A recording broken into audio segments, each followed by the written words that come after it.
Hi friends, இன்றைக்கி நம்ம இந்த பொரியை வச்சு சூப்பரான பேல் பொரி தான் செய்ய போகிறோம். நார்த் இந்தியன் ஸ்டைலில். வாங்க அது எப்படி செய்யறதுன்னு பார்க்கலாம். அதுக்கு வந்து ஒரு பவுலில் பொரி ஆட் பண்ணிட்டோம். தேவையான அளவு பொரி சேர்த்துக்கலாம். அப்புறமா பொடியாக கட் பண்ண ஒரு வெங்காயம் இதில் ஆட் பண்ணிக்கலாம். பொடியாக கட் பண்ண தக்காளி, நறுக்குன ஒரு பச்சை மிளகா, பொடியாக நறுக்கி வச்சுருக்க கொத்தமல்லி சேர்த்துக்கலாம். தனி மிளகாத்தூள் காரத்துக்கு தனி மிளகாத்தூள், கொஞ்சமாக சாட் மசாலா.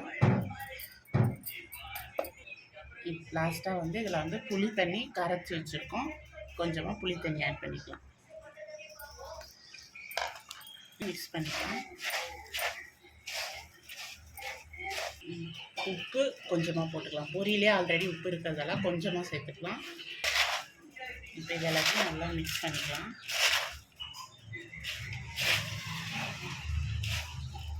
லைட்டாக மிக்ஸ் பண்ணிவிட்டு இதில் கொஞ்சமாக லெமன் ஜூஸ் ஆட் பண்ணிக்கலாம்.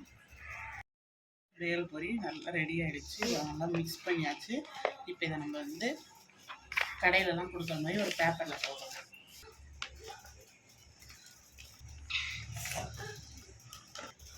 இப்போ இது மேலே கொஞ்சமாக கொத்தமல்லி,